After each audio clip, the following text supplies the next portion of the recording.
Hola, bienvenidos a esta primera sesión del seminario Culturas Hidrocomunes. Nos da mucho gusto que estén por aquí. Nos estaremos acompañando en las siguientes semanas. Y hoy es la primera sesión, hablaremos sobre el posthumanismo.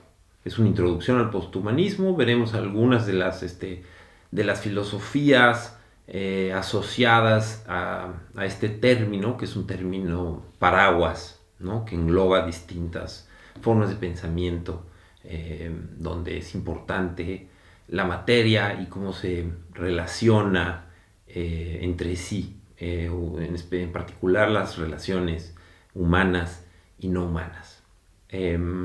Bueno, adelante. Durante la sesión estaré enseñando algunas imágenes. Estas imágenes, muchas de ellas son generadas por computadora, con inteligencia artificial, con Midjourney. Yo las generé y las estoy usando un poco porque me interesa también pensar en cómo imaginamos, en el imaginario asociado al antropocentrismo, al posthumanismo, al nuevo materialismo y por supuesto también a cómo imaginamos mejores futuros, que eso es un poco también de lo que trata, ¿no? Pensar en el posthumanismo, ¿no? Entonces, bueno, aquí atrás vemos una imagen generada por la inteligencia artificial. Eh,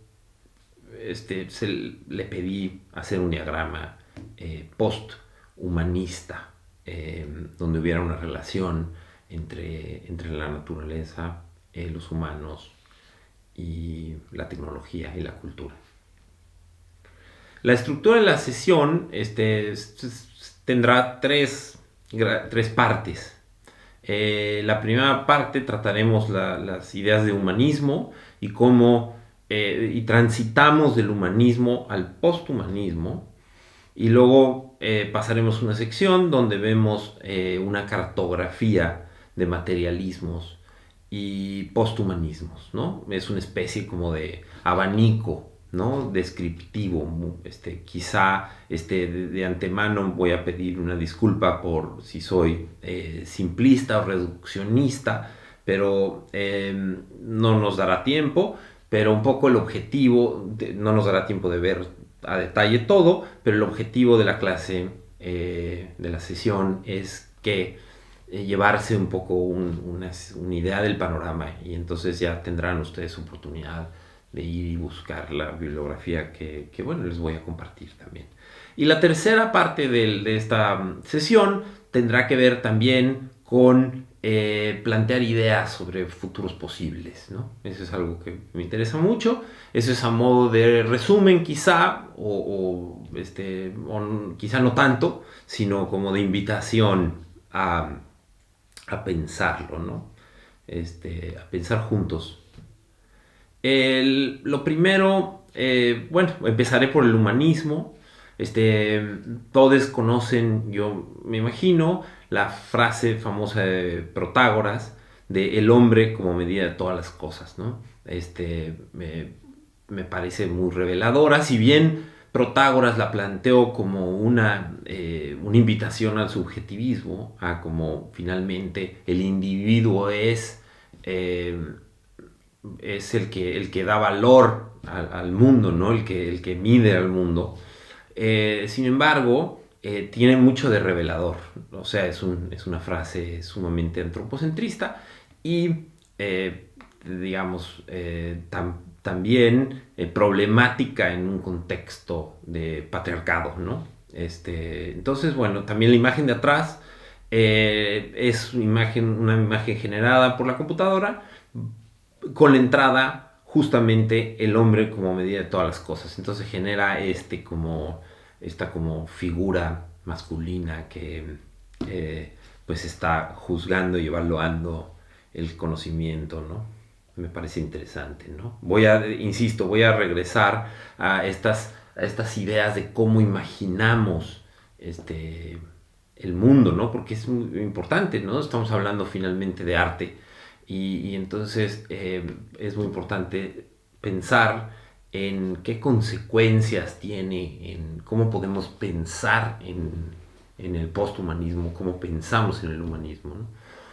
La siguiente, digamos, frase importante dentro de la historia del pensamiento occidental es cogito ergo sum, pienso luego existo, y me parece que es el momento, es un pensamiento ya radical en su humanismo, que lleva al humano hacia adentro, ¿no? Y hacia la razón.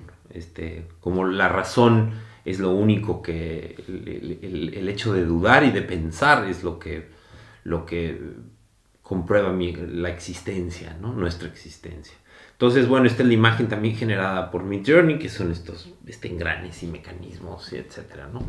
Y es muy interesante también, me parece, lo que está alrededor. Bueno, como ven, estoy haciendo una especie como de, eh, de recorrido acelerado, ¿no? Por la historia del humanismo. Una vez más, insisto, disculpen si estoy siendo muy reduccionista, pero bueno, trataré como de dar un panorama veloz. Y este es un poco el modelo heliocentrista de Galileo Galilei y Copérnico, ¿no? Que es un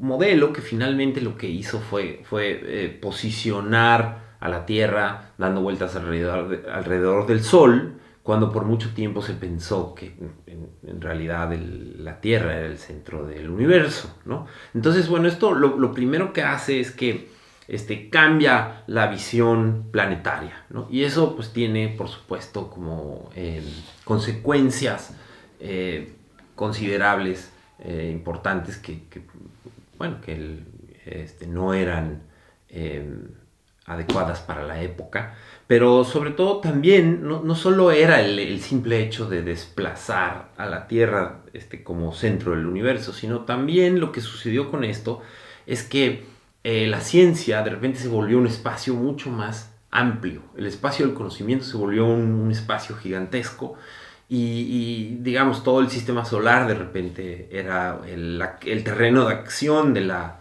ciencia. Y esto generó cierta independencia de la religión y las leyes, ¿no? Que se vieron forzadas poco a poco a separarse, ¿no? Esto nos explica Michel Serres, ¿no?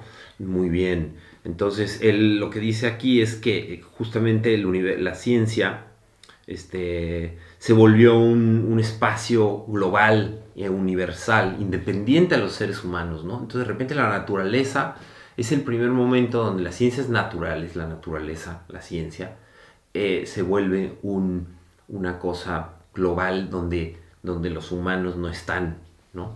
Y eso es un poco, eso es interesante, porque si se fijan también hay una especie de, esto ayuda a que la cultura y la ciencia eventualmente también encuentren como caminos aparte, ¿no?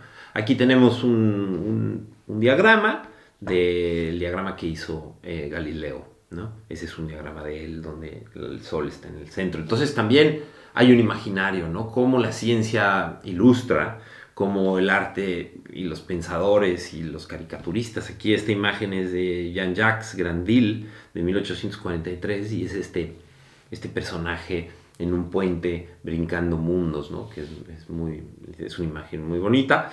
Y también tiene algo de todas estas concepciones, de Galileo, Copérnico, incluso las anteriores, son modelos sumamente mecánicos, mecanicistas.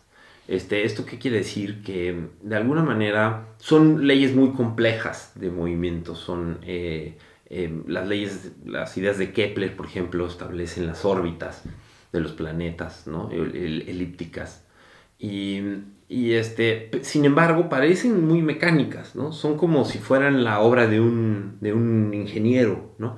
Entonces, es curioso cómo las interpretaciones seculares y religiosas en un sentido no son tan distintas, ¿no? El modelo mecanicista del universo pareciera como que es un gran ingeniero en lugar de un dios, el que echó a andar todas las canicas, por decirlo de alguna manera, ¿no? Entonces, entonces nosotros lo que sucede es que nos hemos, durante mucho tiempo, la ciencia, no todos nosotros, pero la ciencia se imaginó digamos, un planeta estático, ¿no? Que da vueltas y vueltas y vueltas y vueltas, no un planeta lleno de vida, interacciones y vínculos. Aquí hay otra imagen de Midjourney, que es una imagen de un universo mecánico también. Y luego, por supuesto, en la historia del arte también hay modos de imaginarios que influenciaron mucho la historia del arte, ¿no? Aquí estamos viendo, por ejemplo, el, el mural que hizo Diego Rivera para Ford, una comisión para Ford, se llama Detroit Industry, y finalmente en el imaginario de Diego Rivera lo importante era el trabajador, el sindicato, la fuerza, el proletariado, perdón, bueno, estas son las cosas que movían el imaginario de los artistas, al menos en el contexto mexicano post-revolucionario, de donde surgió esto. Si se fijan además, pues en este mural en particular, es un mural donde no hay mujeres, es la fuerza trabajadora de los hombres, y también, bueno, es como una especie de hoy por hoy, si bien originalmente tenía que ver con la contracultura en términos de los derechos de los trabajadores, hoy por hoy parece una oda al progreso, ¿no? Una oda al capitalismo, ¿no? También, ¿no? Esta es una imagen de Paul Klee, un cuadro que se llama Angelus Novus, y es un cuadro que compró Walter Benjamin y que incluso lo acompañó buena parte de su vida. Incluso trató de vender el cuadro para poder escapar del nazismo de Francia, para cruzar los Pirineos, donde finalmente se quitó la vida. Pero bueno, él utilizó este cuadro para hacer una interpretación de la historia y del progreso, ¿no? Dice, voy a leer un poco la cita porque me parece relevante. Hay un cuadro de Paul Klee que se llama Angelus Novus. En él se muestra a un ángel que parece a punto de alejarse de algo que le tiene paralizado. Sus ojos miran fijamente, tiene la boca abierta y las alas extendidas. Así es como uno se imagina al ángel de la historia. Su rostro está volando hacia el pasado, está vuelto hacia el pasado, el ángel está viendo hacia el pasado. Donde nosotros percibimos una cadena de acontecimientos, él ve una catástrofe única que amontona ruina sobre ruina y la arroja a sus pies. Bien quisiera él detenerse, despertar a los muertos y recomponer lo despedazado, pero desde el paraíso sopla un huracán que se enreda en sus alas y que es tan fuerte que el ángel ya no puede cerrarlas. Este huracán le empuja irreteniblemente hacia el futuro, mientras los escombros se elevan ante él hasta el cielo. Ese huracán es lo que nosotros llamamos progreso. Esto está en tesis sobre la filosofía de la historia, en la tesis 9. Entonces, bueno, a mí me parece que el cuadro no hace justicia un poco a la reflexión tan profunda y también, bueno, llena de, no diría pesimismo, sino llena de realidad. O sea, digamos, Walter Benjamin estaba viendo lo que estaba sucediendo en Europa en el tiempo de la guerra, pero el cuadro, digamos, a mí en lo personal, ¿no? Me parece que tiene un poco de, al menos de, no es tan elocuente como Benjamin. Pero esto, por supuesto, nos hace pensar en el antropoceno, ¿no? El antropoceno es un término que han escuchado mucho, digamos, la mayor parte de ustedes ya sabrá qué es, pero bueno, hablando en términos generales, otra vez a riesgo de simplificar, el antropoceno describe la crisis ambiental causada por la humanidad a través del registro en las capas geológicas del planeta. Las evidencias de este registro son variables y notables en el hielo, en los glaciares, en los lagos, en la tierra misma. Ahora, sin embargo, hay discusión de cuándo empezó el antropoceno, ¿no? Hay quienes dicen que empezó con la agricultura, hay quienes dicen que empezó con la revolución industrial, que tiene más sentido, porque habrá que ver si se encuentran indicios de la agricultura en las capas geológicas, ¿no? Y hay otros que dicen que tiene que ver con la energía nuclear, con haber detonado tantas bombas atómicas, y que eso sin duda queda una capa geológica. Ahora, hay mucha discusión de si debe llamarse el antropoceno, de si esta es la siguiente capa geológica o no, si hay realmente evidencias de los rastros geológicos en las capas.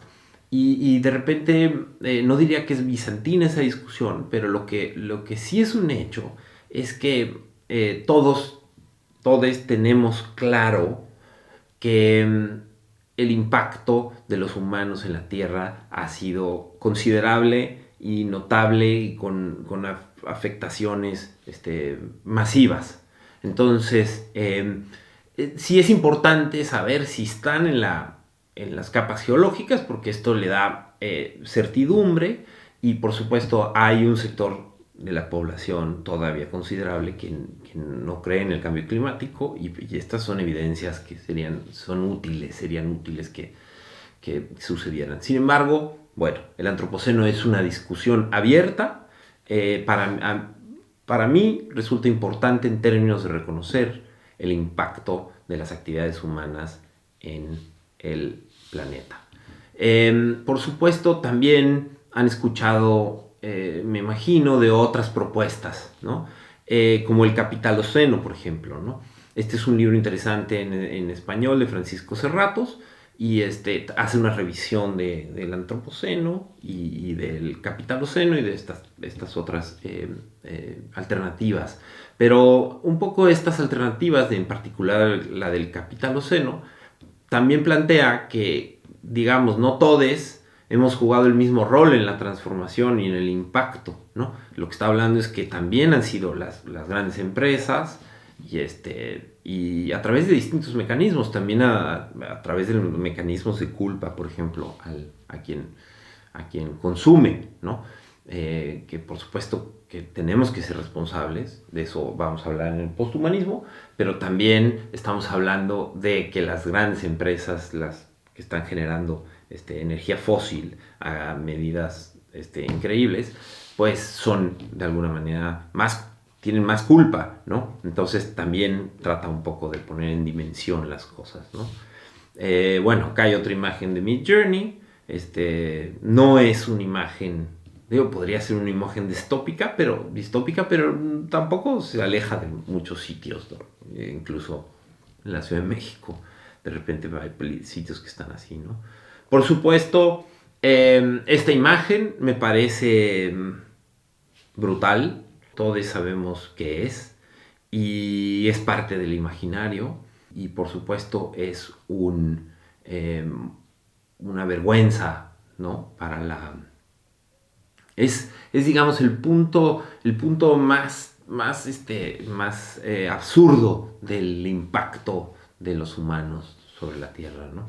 Bruno Latour, que fue un filósofo, politólogo francés, que murió recientemente, utiliza una imagen que me parece muy interesante, ¿no?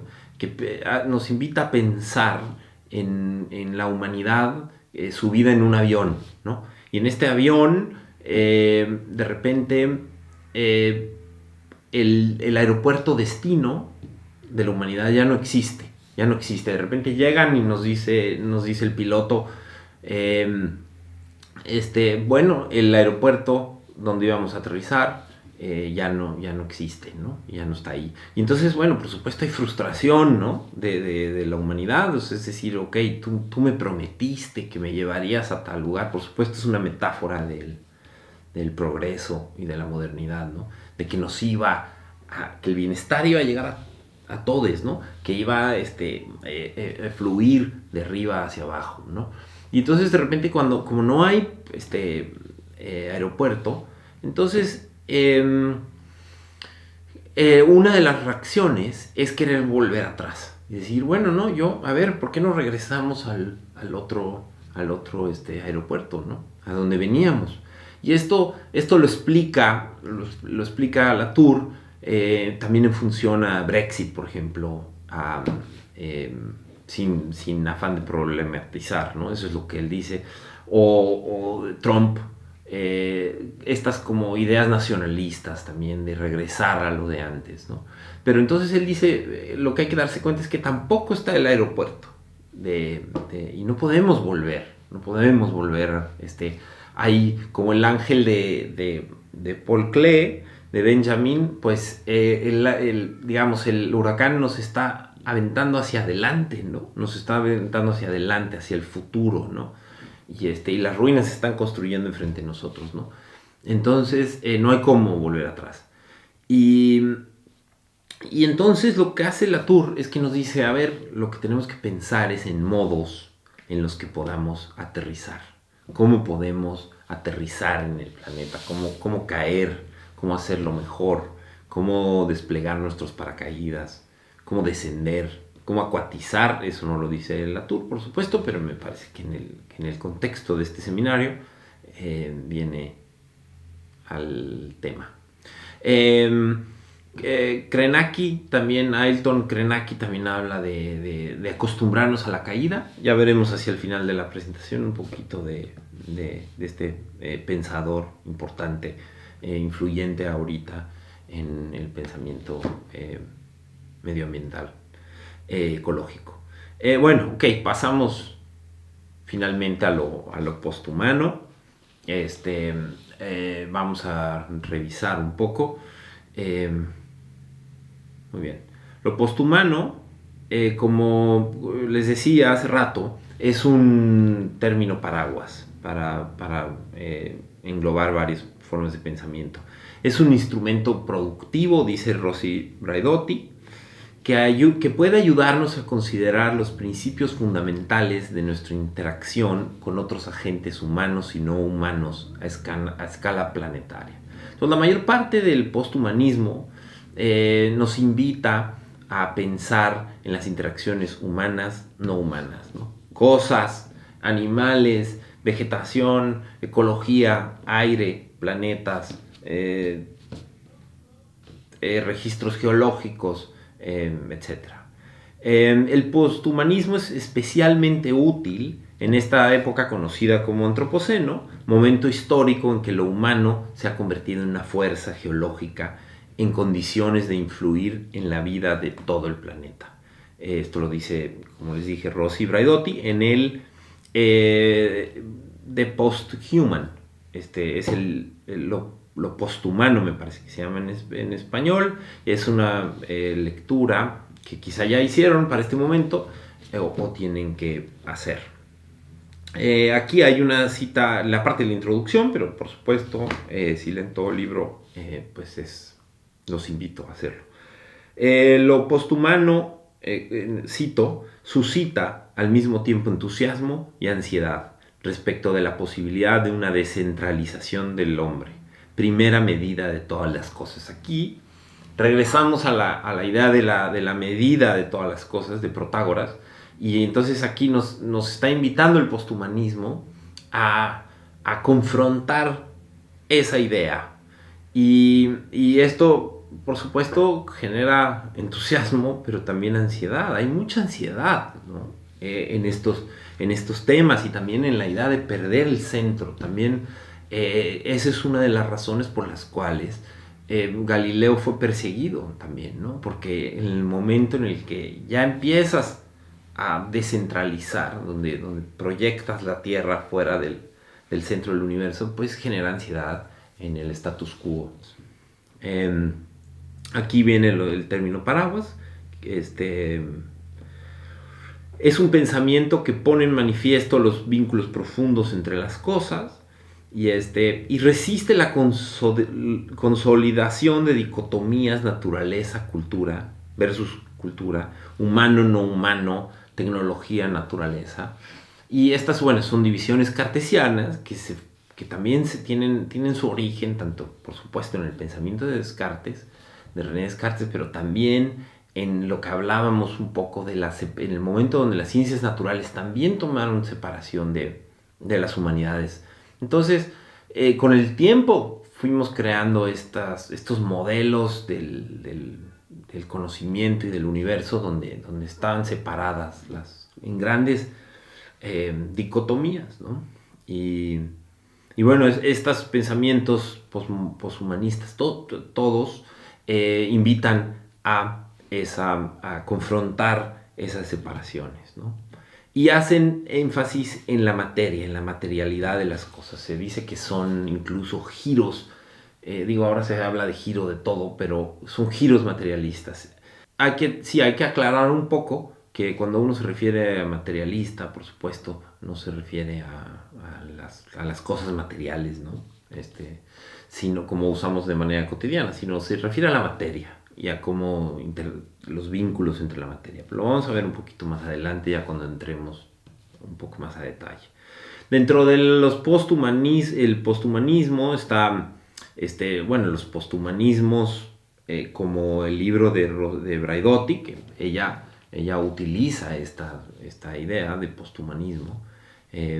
Los nuevos materialismos, que es en plural, también quizá lo han escuchado en singular, pero es importante pensar que no todos los nuevos materialismos son iguales, son muy parecidos, tienen el mismo origen, pueden ser entendidos en el contexto del posthumanismo, pero no necesariamente son iguales. Por supuesto, el pensamiento del antropoceno o la crítica al antropoceno. Vitalismos que tienen que ver con las cosas animadas en términos de ánima, ¿no? De espíritu. Y eso no veremos mucho, pero está por ahí. Y si quien le interese, por ahí hay cosas bien interesantes.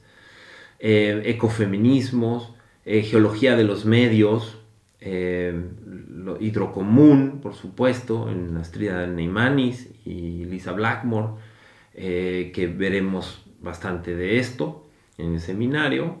Y Gaia, de Lovelock y Margulis, Michel Serres, Deleuze y Guattari, que de alguna manera un poco son el origen, ¿no? de muchas de estas prácticas materialistas, ¿no? Aquí tenemos una especie de, es un pequeño abanico, 4 distintos bibliografías importantes, creo yo, que hablan del no materialismo ya en particular. El de la izquierda se llama New Materialism, Interviews and Cartographies, entrevistas y cartografías. Es un muy buen libro introductorio. Vienen entrevistas con cuatro personas, Karen Barad, Manuel de Landa, que son los dos más importantes, bueno, Rossi Braidotti, ahí que son muy importantes para entender qué es el nuevo materialismo. Yo en lo personal, con ese libro, ahí fue mi gancho, ahí fue donde le entré yo a estos temas. Entonces me parece un libro fundamental, si quieren saber un poco más. Lo de Geology of Media es un libro de Jussi Parikka, habla de la geología de los medios y lo que habla es de cómo establecemos un pasado, un pasado muy longevo, un gran, en un tiempo profundo, cómo la tecnología genera estos vínculos con la materia y con los minerales que se extraen de las minas, cómo hay esta conexión entre la computadora y el mineral que se está sacando para hacer los componentes, y luego cuando la computadora deja de ser computadora, se vuelve un desecho y esa vida continúa, ¿no? Y son vidas geológicas más largas y más profundas que las vidas humanas, ¿no? Entonces es muy interesante ese análisis. Eh, Luego, Vibrant Matter de Jean Bennett, muy interesante. Habla sobre las capacidades de la materia de tener agencia, ¿no? De las cosas inertes, ¿no?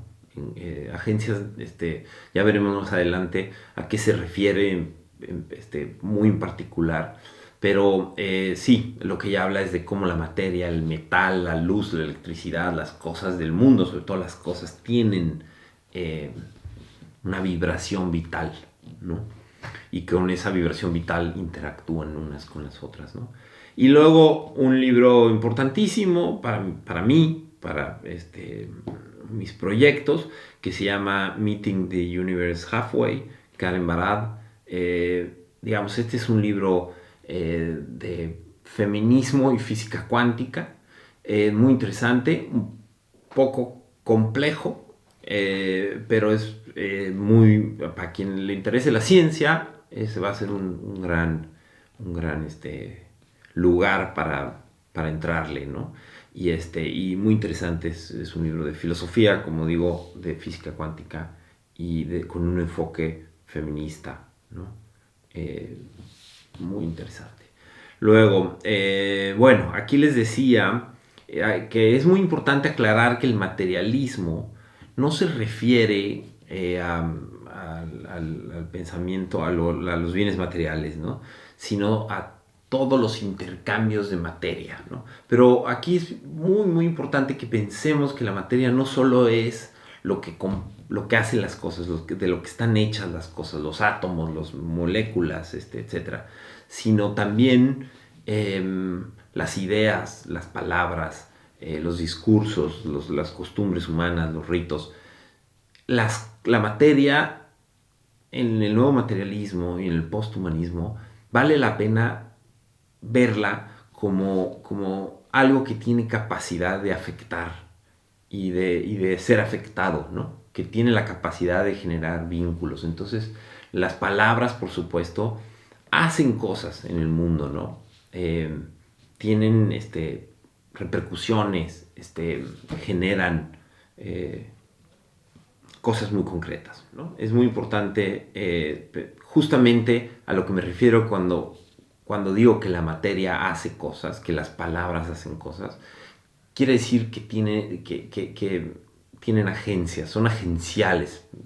Es problemático para mí decir que las cosas tienen agencia, porque no estoy seguro que la agencia esté metida, sino es en la interacción de las cosas donde sucede estos intercambios agenciales. Pero entonces la agencia, tratemos de definirlo como la capacidad de las cosas para afectar y de ser afectadas, ¿no? Para bien y para mal, ¿no? Aquí también hablaremos de algo que regresaremos en la sesión de ensamblajes más que humanos a esta idea, pero acá la introduzco un poco. Es la idea de naturculturas, que es una idea de Donna Haraway. Habla de naturculturas, que son especie de ensamblajes de la naturaleza y de la cultura. Es decir, ella lo que plantea es que son inseparables, naturaleza y cultura, ¿no? No es que hagamos un esfuerzo de juntarlas, sino que ya están siempre enredadas, ¿no? No hay naturaleza sin cultura, no hay cultura sin naturaleza, ¿no? Entonces son híbridos, hibridaciones, ¿no? Jussi Parika nos habla en su libro, La geología de los medios, nos habla de la importancia de pensar en dónde radica la materialidad de las cosas. Y eso es importante para entender los nuevos materialismos, ¿no? Pongo ejemplos.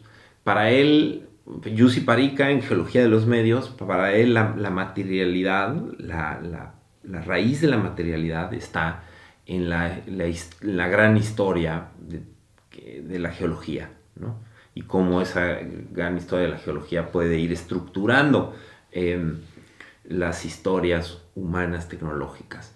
Pero en el caso de Karen Barad, la materialidad está en la física cuántica y cómo interactúan las partículas a nivel subatómico o atómico. Y luego hay otros materialismos, ¿no? Materialismos como las culturas hidrocomunes o lo hidrocomún en Astrida Neimanis, que tiene que ver con los intercambios, cómo compartimos materia de agua, los cuerpos de agua y los cuerpos humanos, o los cuerpos de agua también, ¿no? Somos un cuerpo de agua. Y entonces, bueno, ahí la materialidad tiene que ver con esta materia que compartimos, ¿no? Y que tiene agencia. No solo es que compartimos, es que intercambiamos, nos afectamos. Esta es otra idea que me gusta mucho de Donna Haraway, que habla de lo heterogéneo de la materia, ¿no? Y de que finalmente hace énfasis en que somos más no humanos que humanos. Quiere decir que quizá cerca del 90% de nuestro cuerpo está compuesto de otras cosas que no son humanas, ¿no? Que no tienen genoma humano. Entre esto, bacterias, fungi y otras muchas cosas, ¿no? Agua misma, minerales, muchas cosas. Y el 10% de lo que nos compone tiene genomas humanos identificados con humanos, ¿no? Entonces es muy interesante pensar en esto, ¿no? Es interesante pensar en la digestión, por ejemplo. En la digestión, si es una actividad humana o es una actividad no humana, ¿no? Entonces también es interesante pensar en en cuestionar que lo que suponemos como nuestra misma humanidad es en realidad un complejo más que humano, ¿no? Aquí vamos a hablar un poco de la idea de la Tierra. Vamos a regresar a la Tierra, al imaginario de la Tierra de Galileo, dando vueltas alrededor del Sol, medio inmóvil, ¿no? También es la imagen del planeta que nos imaginamos desde fuera, ¿no? Como el mundo, el planeta azul, the pale blue dot, como decía Carl Sagan, que nos imaginamos desde lejos, y es un planeta que de alguna manera no tiene, es bastante inerte, ¿no? Pero entonces, en ese sentido, Michel Serres nos invita a transformar la idea de y sin embargo se mueve, que es la frase famosa que supuestamente dijo Galileo enfrente de la Inquisición. Digo sí, supuestamente porque no estamos seguros de que, bueno, no lo dijo tal cual así, ¿no? Pero Michel Serres nos invita a decir, ok, la Tierra es movida por sus agencias, por las agencias, por las fuerzas, por sus interacciones adentro. Tiene un movimiento que no es mecánico, es un movimiento agencial, es un movimiento de materia, humano y no humano, lleno de interacciones, de agua, entonces vivo, ¿no? Entonces, bueno, ahí hay esa invitación a decir, y sin embargo es movida desde dentro, ¿no? Pero también ruge y está enojada y nos está recordando todo el tiempo que, hay que ponerle atención, ¿no? Hay que responder por la Tierra, hay que responder, dado que es muy importante reconocer que dado que tenemos relaciones materiales, estamos relacionados materialmente, pues tenemos que ser responsables unos de los otros, ¿no? Entonces, en todos estos nuevos materialismos y posthumanismos hay una idea de ser una ética también, que es una ética que no es una construcción, no es un modelo ético, sino es una obligación, es una respuesta. El hecho de que nos reconozcamos como cuerpos de agua, por ejemplo, ¿no? Que nos reconozcamos en vinculación con otras cosas en el mundo, como la atmósfera, como la selva amazónica, nos obliga a responder, a generar una respuesta a estas otras, a estos humanos y no humanos, ¿no? Lo hidrocomún. Hace rato hablamos muy brevemente de lo hidrocomún. En este caso vamos a hablar, lo hidrocomún establece que el agua es una entidad siempre situada, no abstracta ni infinita, ¿no? Compartimos agua,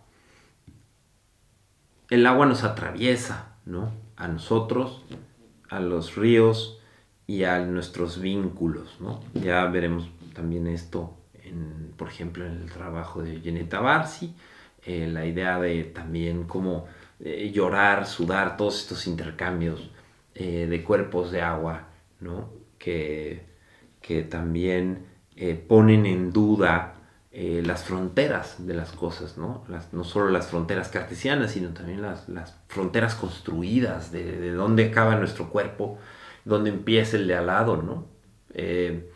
Por ejemplo, es interesante pensar dónde empieza nuestro aliento y dónde empieza la atmósfera, dónde acaba el aire que nosotros respiramos y dónde empieza el que ya es de todes, ¿no? Me parece interesante si hacemos el ejercicio de comunicar, de encontrar vasos comunicantes en la atmósfera, por ejemplo, ¿no?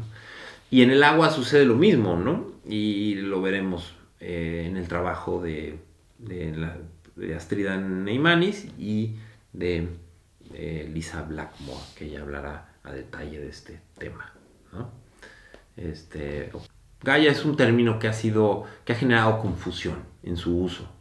Y la confusión tiene que ver con que pareciera como que Lynn Margulis y James Lovelock estaban diciendo que la Tierra es un organismo vivo y que es un organismo y que se comporta desde la ciencia como un organismo. Ellos dicen, no es un organismo, es un sistema autorregulado que permite las condiciones para que la vida sea posible, ¿no? Entonces es una cosa fascinante.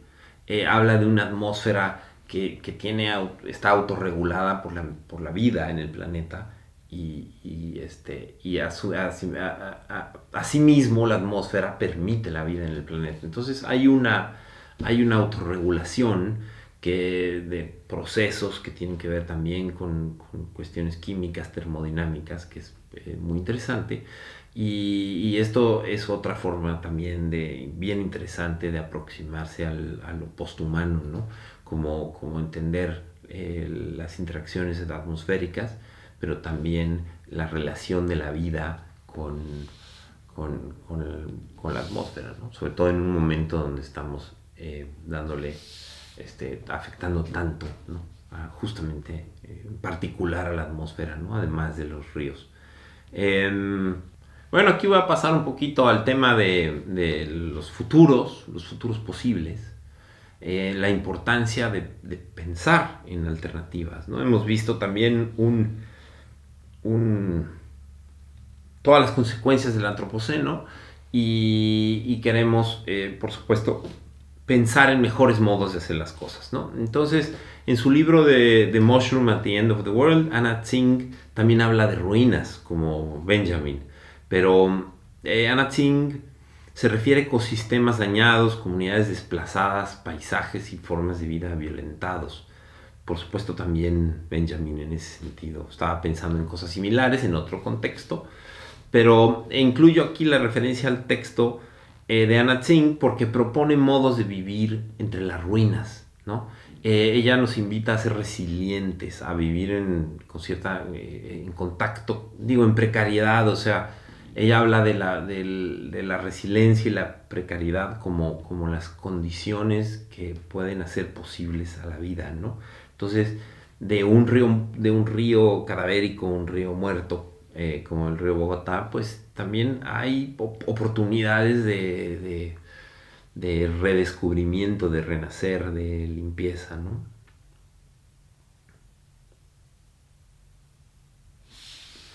Contamos con todas las evidencias de que estamos co-constituidos y aún así insistimos en un proyecto imaginado desde la exclusión. En el mejor de los casos esto es resultado de una miopía, pero pareciera como una especie de delirio, ¿no? Como vemos estas relaciones, vemos cómo estamos co-constituidos y actuamos como si estos vínculos no existieran, ¿no? Nos imaginamos completamente separados, ¿no? Incluso hay este sueño, esta construcción de la que habla Bruno Latour, que de repente nos hemos imaginado escapando de la Tierra, o nos estamos todo el tiempo imaginando escapados, separados en el mejor de los casos, con una barricadas, una muralla, y en el peor de los casos, en una ruta de escape, ¿no? Y eso me parece que es muy interesante en términos, por ejemplo, de toda la carrera por llegar a Marte y la tensión en los otros planetas o en la astronomía, pero no desde la curiosidad por el universo, que puede proveernos de curiosidad también por este planeta, ¿no? Sino una astronomía de alguna manera enfocada al colonialismo, ¿no? Y al escape, ¿no? Entonces esta imagen también es una imagen generada por inteligencia artificial, muy interesante, me parece muy reveladora, ¿no? Esta también es otra imagen. Justamente quise poner a la inteligencia artificial, al Midjourney, a imaginar distintas cosas. Es muy fácil poner a la computadora a imaginar futuros distópicos. Es lo más fácil, ¿no? No solo porque la computadora pareciera tener un bias, una tendencia hacia estos futuros, hacia el imaginario del escape, sino porque también es más fácil para nosotros, para nosotros pensar en el escape y en la distopía, ¿no? Entonces también para mí fue darme cuenta que me costaba más trabajo darle instrucciones a la computadora para encontrar distintos imaginarios distintos, ¿no? Entonces, bueno, aquí empecé como a poner, por ejemplo, un río que está en proceso de ser limpiado, ¿no? O que se está limpiando, en reconstrucción, ¿no? En saneamiento, un saneamiento de un río, ¿no? Esto, por ejemplo, es tratar de que imagine el saneamiento de un pantano, que son grandes captadores de CO2. Y entonces estos proyectos ha cobrado mucha importancia este trabajo en la Patagonia, en Chile, en Europa y en otras muchas partes donde hay este tipo de ecosistemas, ¿no? Les hablo de los futuros y del imaginario del futuro, porque estamos en un momento donde tenemos la oportunidad de imaginar futuros variados y heterogéneos. El futuro del progreso, el futuro que veía Benjamin, ¿no? Que él decía que ni siquiera los muertos estaban a salvo, ¿no? El futuro, ese era un único futuro, es un único futuro impuesto, el futuro homogéneo asociado al capitaloceno, a un tiempo homogéneo, constante, donde no hay lugar para interacciones con no humanos, donde el humano es la medida de todas las cosas, cogito ergo sum, en fin, ¿no? Esa es una idea de futuro. Y como vimos en el pensamiento de Latour, ese proyecto, el proyecto del futuro único, fracasó, ¿no? O parece haber fracasado, yo creo que fracasó. Ese aeropuerto ya no existe, ¿no? El sueño de la modernidad asociada a la capacidad humana, eh, nos, nos falló, ¿no? Y con todo sentido, con toda justicia nos sentimos defraudados, ¿no? Defraudades. Y me parece importantísimo que ahora tomemos esta oportunidad de pensar en el posthumanismo como una invitación o un imaginario de futuros, de muchos futuros en plural posibles, ¿no? Y estos futuros que tomen muchas formas, que tomen formas de sonido, imagen, historias, textos. Trataremos en este seminario de canalizarnos, de tratar de darle salida a eso.